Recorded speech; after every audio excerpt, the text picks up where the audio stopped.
In a world where loyalty has become as rare as genuine friendship, where people abandon ship at the first sign of trouble, and where commitment means only until something better comes along, there exists a story that will shake you to your core. Picture this. The most powerful monarchy in the world faces its darkest hour. The king, once a symbol of strength and continuity, now battles an enemy that recognizes no crown, no title, no royal blood. Cancer doesn't bow to anyone. While the world watches with bated breath, while newspapers speculate about succession, while politicians calculate their next moves, and while even some within the palace walls whisper about uncertain futures, one man stands unmoved. Not because he's blind to the gravity of the situation, not because he's naive about what lies ahead, but because he made a promise that transcends politics, personal gain, and even his own safety. This is not just another story about royalty. This is not about privilege or power. This is about something far more precious and increasingly rare in our modern world. Unwavering loyalty in the face of the ultimate test. What you're about to read will challenge everything you think you know about dedication, friendship, and what it truly means to stand by someone when the whole world is watching and waiting for you to falter. This is the story of a guard who chose loyalty over everything else, even when that choice could cost him everything he's worked for. Even when that choice meant standing in the shadow of uncertainty, holding his ground while others looked for the exit doors. In an age of fair-weather friends and conditional commitments, this story will remind you that true loyalty still exists. It will show you what it looks like when someone chooses to stay, when leaving would be easier, safer, and probably more profitable. Are you ready to witness what real loyalty looks like when tested by the ultimate challenge? Are you prepared to see what happens when someone's word becomes more valuable than their comfort, their future, or even their reputation? Because once you start reading this story, you'll understand why some bonds cannot be broken, no matter what storms they must weather. The morning of February 5th, 2026, started like any other day at Buckingham Palace. The familiar rhythm of changing guard ceremonies, the measured steps of security personnel, and the quiet efficiency that marks the British royal household all proceeded as they had for decades. But beneath this veneer of normalcy, something profound was shifting in the corridors of power. Detective Inspector James Harrison stood at his usual post near the king's private quarters, his trained eyes scanning the hallways with the same diligence he had shown every day for the past 8 years. At 42, James embodied everything the Royal Protection Unit valued: discretion, unwavering focus, and an almost supernatural ability to blend into the background while remaining hyper-aware of every detail around him. His path to this position hadn't been typical. Unlike many of his colleagues who came from military backgrounds or traditional police work, James had started as a beat cop in Manchester, working the rough neighborhoods where loyalty was earned through actions, not words. His rise through the ranks had been methodical, marked by commendations for bravery and an unusual ability to de-escalate dangerous situations through sheer presence and calm determination. The call to join the Royal Protection Unit had come 8 years earlier, during a particularly challenging period in his life. His father had just passed away from a long battle with lung cancer, and James was questioning everything about his career and future. The opportunity to serve at the highest level of British security felt like a chance to honor his father's memory of service and dedication. King Charles III had noticed James within the first month of his assignment. Unlike the revolving door of security personnel who came and went with professional detachment, James brought something different to his role. He didn't just protect the king. He genuinely cared about the man behind crown. This distinction hadn't gone unnoticed. Their relationship had evolved gradually from the formal exchanges typical between monarch and security detail to something approaching mutual respect and understanding.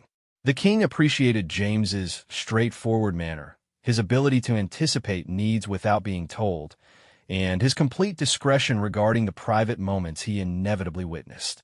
James had been present during some of the most significant moments of the king's reign.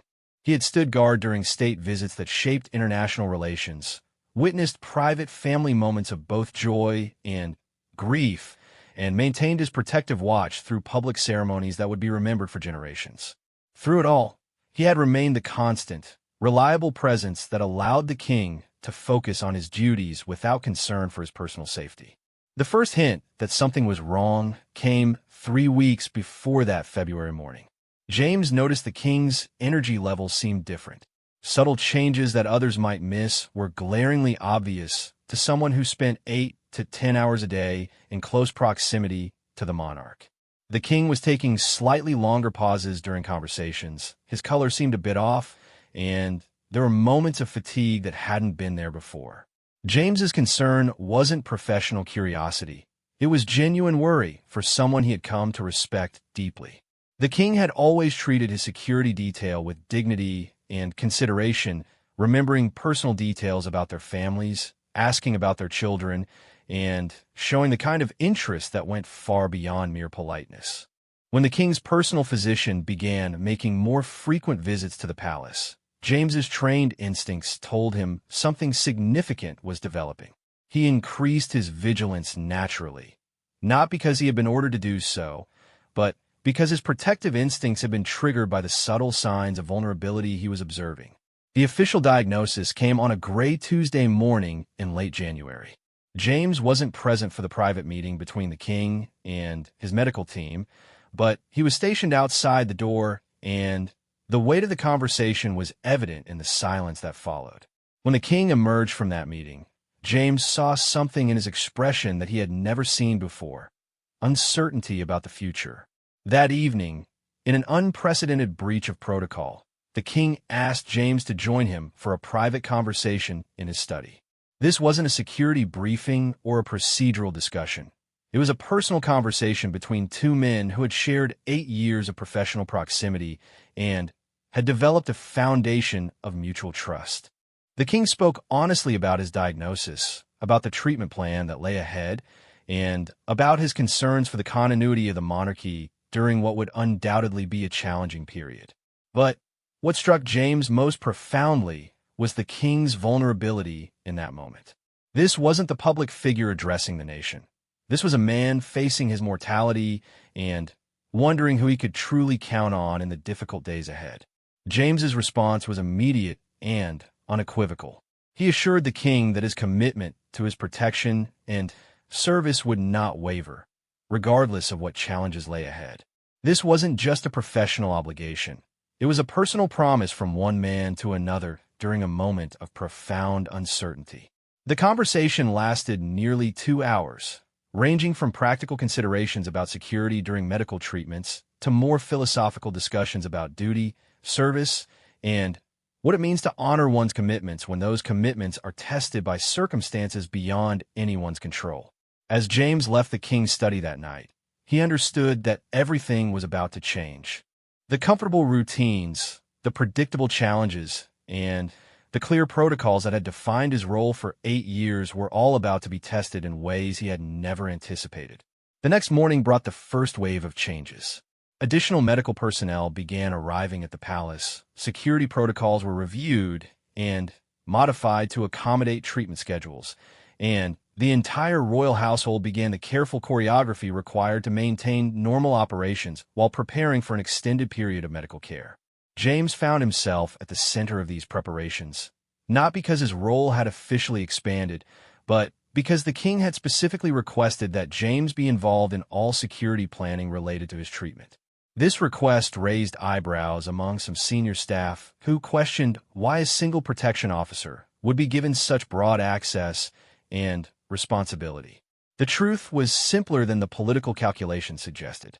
The king trusted James completely, and in facing the uncertainty of serious illness, he wanted the people closest to him to be those whose loyalty he never had to question.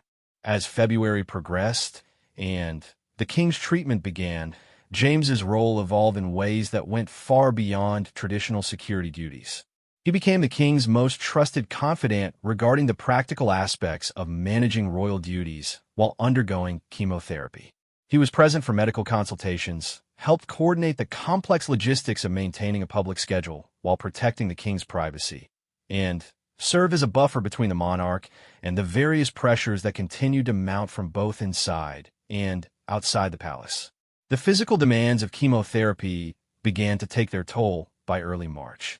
James watched with growing concern as the king's strength ebbed and flowed with the treatment cycles. There were days when the monarch's legendary stamina was nowhere to be found, replaced by a fatigue that no amount of determination could overcome. It was during one of these particularly difficult days that James truly understood the depth of his commitment. The king had just finished a especially challenging treatment session and was resting in his private quarters when a crisis erupted elsewhere in the palace. A senior staff member suggested that James should be reassigned to handle the security implications of the crisis, leaving the king's immediate protection to another officer. James's refusal was polite, but absolute. His place was with the king, especially during moments of vulnerability. This decision created tension with some in the royal hierarchy who felt that James was overstepping his authority and making decisions above his pay grade. The king, overhearing portions of this discussion, settled the matter definitively. James would remain as his primary protection officer throughout his treatment, with all the authority and access that position required. This decision sent a clear message throughout the palace. The king's trust in James was complete and non-negotiable. As spring arrived and the king's treatment continued, James began to understand that his role had fundamentally changed. He was no longer just a security officer. He had become a symbol of continuity and stability during a period of unprecedented uncertainty for the monarchy. The public remained largely unaware of the full extent of the king's health challenges, but within the palace, everyone understood that they were navigating uncharted territory. Traditional protocols were being adapted daily. Long-term planning had become nearly impossible, and the stress of maintaining normal operations while managing a health crisis was taking its toll on everyone involved. Through it all, James remained a constant. His presence provided reassurance not just to the king, but to the entire royal household. Staff members who were struggling with their own concerns about the future found comfort in James's unshakable commitment and steady demeanor. The bond between the king and James deepened with each passing week. They had moved far beyond the formal boundaries of their official relationship to something approaching genuine friendship. The king valued James's honesty, his practical perspective, and his ability to provide the kind of straightforward advice that is rare in royal circles. James, for his part, had found in his service to the king a purpose that went beyond career advancement or professional achievement. He was witnessing firsthand the courage required to face a life-threatening illness while maintaining the responsibilities of leadership. The king's dignity in dealing with his health challenges, his concern for others despite his own suffering, and his determination to continue serving his people even while fighting for his life had earned James's admiration in ways that went far deeper than professional respect. By the end of April, as the king's treatment entered a critical phase, James had made a decision that would define the rest of his career and possibly his life. Whatever challenges lay ahead, whatever pressures mounted, and whatever opportunities might arise elsewhere, he would remain at the king's side. This wasn't just a job anymore.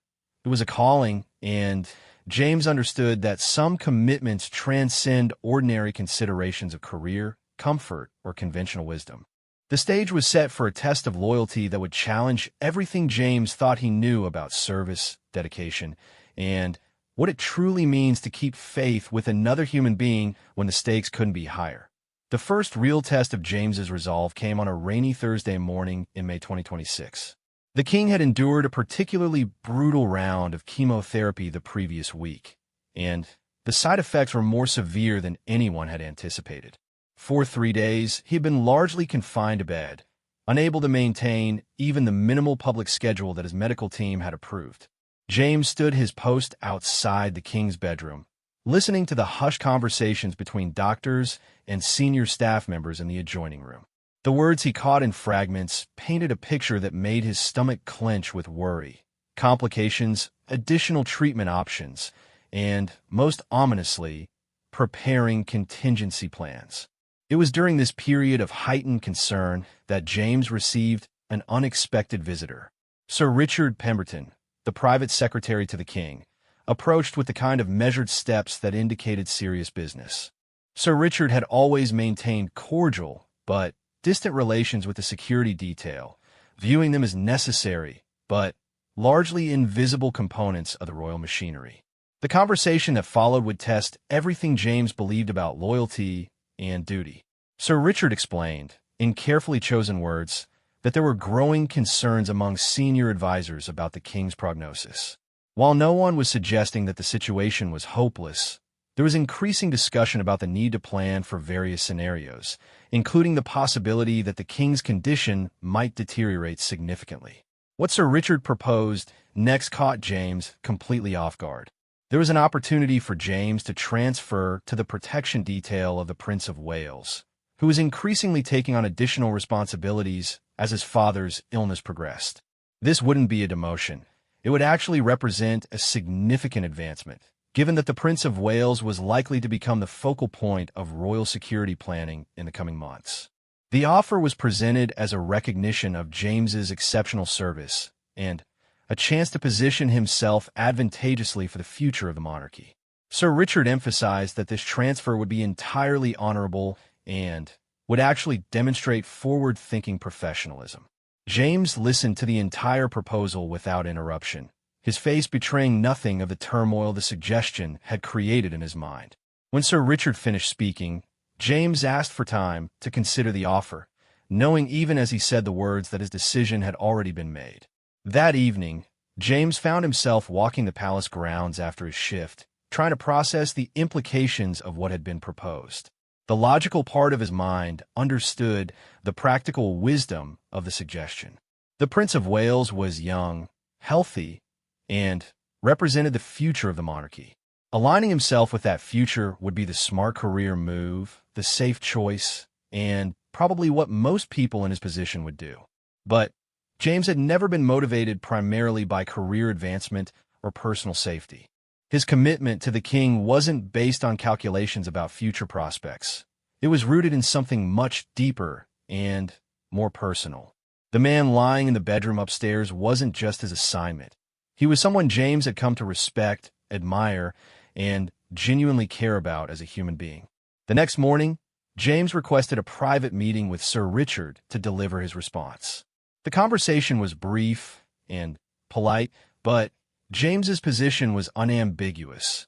He would remain with the king throughout his illness, regardless of how long that might be or what complications might arise. This wasn't a decision he had made lightly, and it wasn't one he intended to reconsider. Sir Richard's reaction was a mixture of surprise and what seemed like grudging respect. He warned James that staying with the king during this period could limit his future opportunities and might even be seen as poor judgment by some within the royal establishment. James acknowledged these concerns, but remained firm in his decision. When word of James's choice began to circulate among the palace staff, it created a ripple effect that surprised everyone involved. Other long-serving members of the royal household began to reconsider their own positions and priorities. James's commitment became a kind of moral benchmark that challenged others to examine their own motivations and loyalties. The king himself learned of James's decision through his private secretary, and his reaction was immediate and emotional. Despite his weakened condition, he insisted on speaking with James personally to express his gratitude and to make sure that James understood the potential consequences of his choice. Their conversation took place in the king's study, a room that had become a sanctuary during the most difficult periods of his treatment.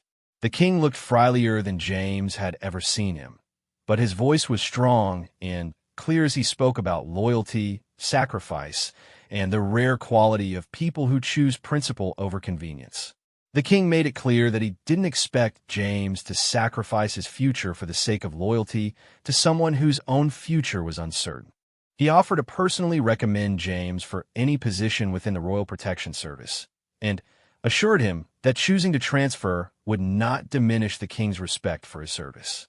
James's response was simple and direct. His commitment wasn't contingent on outcomes or guarantees about the future. He had given his word, and that word meant more to him than career advancement or personal security. He was staying not because he expected reward or recognition, but because it was the right thing to do. As the weeks passed and the king's treatment continued, James's presence became increasingly important to the daily functioning of the royal household. His intimate knowledge of the king's needs, preferences, and concerns made him an invaluable liaison between the monarch and the various medical, administrative, and security personnel who were involved in managing his care.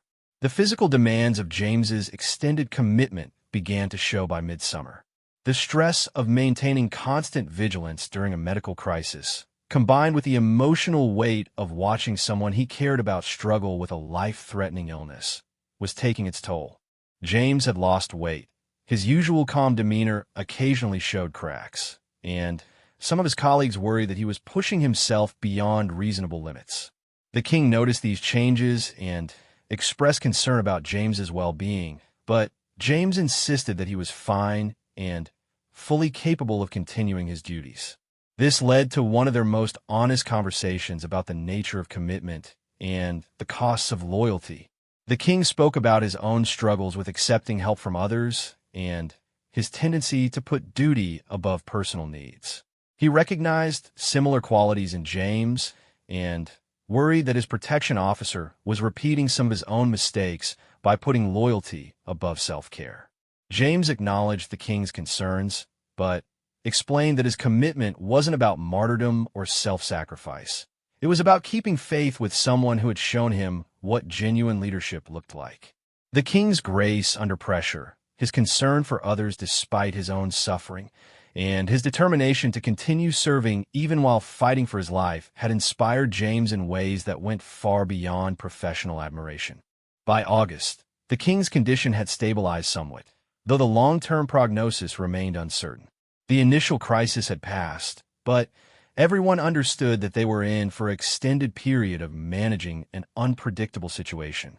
Some treatments were working better than expected, while others had been less effective than hoped. During this period of cautious optimism, James faced another test of his commitment. His own family, who had watched him pour himself into his duties with little regard for his personal life, began to express concerns about his choices. His mother, a practical woman who had always supported his career, questioned whether he was throwing away his future for someone who might not even survive his illness. These conversations with family members forced James to articulate, even to himself, why his commitment to the king had become so central to his sense of purpose. It wasn't hero worship or blind loyalty.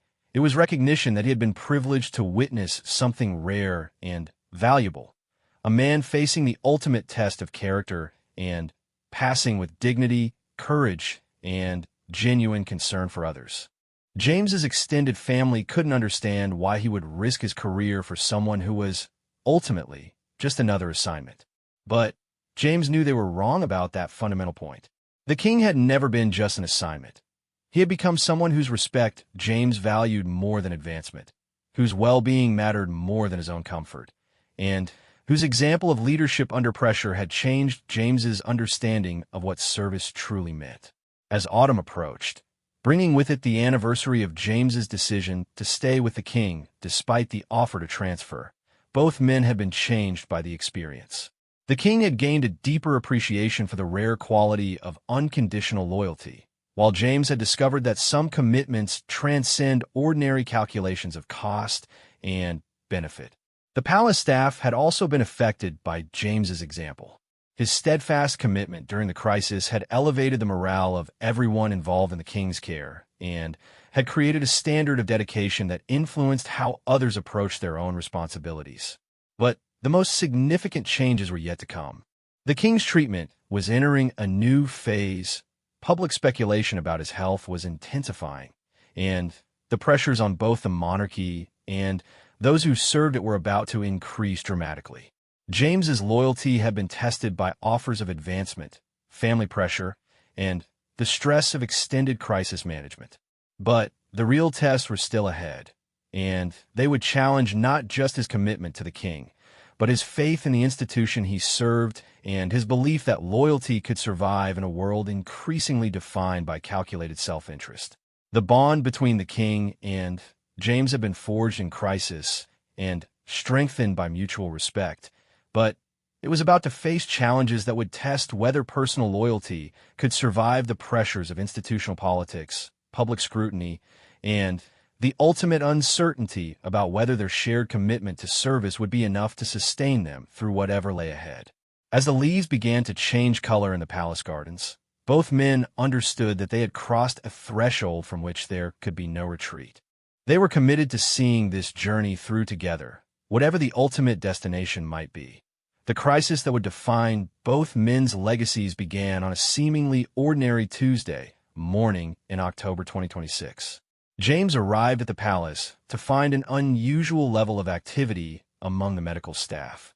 The king's overnight monitoring had revealed some concerning irregularities that required immediate attention and potentially significant changes to his treatment protocol. Dr. Margaret Whitfield, the king's lead oncologist, emerged from her morning consultation with a grave expression that immediately put James on high alert. While she couldn't share specific medical details with security personnel, her request for enhanced privacy measures and the cancellation of all non-essential meetings told James everything he needed to know about the seriousness of the situation. The king's response to this setback revealed the depth of character that had earned James's unwavering loyalty. Rather than retreating into self-pity or anger, the king immediately began focusing on how to manage the situation's impact on his family, his staff, and the broader institution of the monarchy. His first concern was ensuring that his wife and children were properly informed and supported through what could be a very difficult period. James found himself coordinating with multiple departments to implement enhanced security measures while maintaining the appearance of normal operations. The challenge was protecting the king's privacy during a medical crisis while ensuring that essential royal functions could continue without interruption. It was during this period of heightened stress that James encountered the most serious challenge to his loyalty yet. Lord Ashworth, a senior advisor to the royal family and someone with considerable influence in palace politics, approached James with what he presented as an urgent matter of national importance. Lord Ashworth explained that there were growing concerns among government officials and senior members of the royal household about the king's ability to continue his duties if his condition deteriorated further. While no one was questioning the king's commitment or desire to serve, there were legitimate concerns about the stability of the monarchy during such an uncertain period. What Lord Ashworth proposed was shocking in its implications. He suggested that James, given his unique position and intimate knowledge of the king's daily condition, was in a position to provide crucial information that could help senior advisors make important decisions about the future. Specifically, he wanted James to provide regular, detailed reports about the king's physical and mental state, his ability to handle various duties, and his overall capacity for continuing as monarch. The request was presented as a patriotic duty, a way for James to serve not just the king personally, but the broader interests of the monarchy and the nation. Lord Ashworth emphasized that this information would be used only to ensure proper support for the king and to help plan for various contingencies. James listened to this proposal with growing alarm and disgust. What was being asked of him was nothing less than betrayal of the trust that the king had placed in him. The intimate details of the king's struggles with his illness, his moments of weakness, and his private concerns were being treated as intelligence to be gathered and analyzed by people who had never demonstrated the same level of commitment to his well-being. James's refusal was immediate and unequivocal. He made it clear that his loyalty to the king was personal and absolute, and that he would never violate the trust that had been placed in him, regardless of who was making the request or what justifications were offered. Lord Ashworth's response revealed the true nature of the proposal. He warned James that refusing to cooperate with senior advisors could be seen as insubordination and might result in his removal from the Royal Protection Service. The implication was clear: provide the requested intelligence or face the end of his career. James's response was calm, but firm. If his career depended on betraying the trust of someone he had sworn to protect, then his career was less important than his integrity. He would not spy on the king for anyone, regardless of the consequences. This confrontation with Lord Ashworth marked a turning point in James's understanding of the political dynamics surrounding the king's illness. He realized that there were people within the royal establishment who saw the king's health crisis primarily as a political problem to be managed, rather than a human tragedy requiring compassion and support. The knowledge that there were forces within the palace actively working to undermine the king's privacy and dignity during his illness filled James with a cold anger that strengthened his resolve. If the king couldn't trust the people around him during his most vulnerable moments, then James's loyalty became even more crucial. When James informed the king about Lord Ashworth's approach, the monarch's reaction was a mixture of sadness and resignation rather than surprise. He explained that he had suspected there were people positioning themselves for various outcomes regarding his illness, but he had hoped that basic decency would prevent them from attempting to use his security detail as sources of intelligence. This conversation led to one of the most important decisions of both men's relationship. The king asked James to become more than just his protection officer. He wanted James to serve as his most trusted confidant and advisor during the remainder of his illness. This would mean increased responsibility, longer hours, and even greater scrutiny from those who might question James's expanded role. James accepted this additional responsibility without hesitation, understanding that he was being asked to become a buffer between the king and the various political pressures that were mounting around his illness. The king needed someone whose loyalty was beyond question, someone who could be trusted with his most private thoughts and concerns, and someone who would prioritize his well-being over all other considerations. The expanded role brought immediate challenges. James found himself involved in discussions about treatment options, family communications, and even some aspects of succession planning. His lack of formal training in these areas was offset by his practical wisdom, his deep understanding of the king's values and priorities, and his ability to provide honest counsel without political calculations. As November progressed, the king's condition became increasingly unpredictable. There were days when he felt strong enough to maintain a limited schedule of meetings and ceremonial duties, followed by periods when the side effects of treatment left him barely able to get out of bed. During one particularly difficult week, when the king was hospitalized for complications related to his treatment, James made a decision that would become legendary among the palace staff. Rather than maintaining his usual external post, he took up residence in hospital, sleeping in a chair outside the king's room, and maintaining his protective vigilance around the clock. The hospital staff initially resisted this arrangement, citing regulations about visiting hours and patient privacy. But James's quiet determination and the king's specific request that James be allowed to stay eventually overcame these objections. For 6 days and nights, James maintained his post, ensuring that the king was never alone and that his security was never compromised. During those long nights in the hospital, the king and James had some of their most profound conversations about life, duty, and what it means to face mortality with dignity. The king spoke about his fears, not for himself, but for his family and for the institution he had devoted his life to serving. He worried about the burden his illness was placing on others and questioned whether he was being selfish in continuing to fight rather than stepping aside. James's counsel during these conversations was both practical and deeply personal.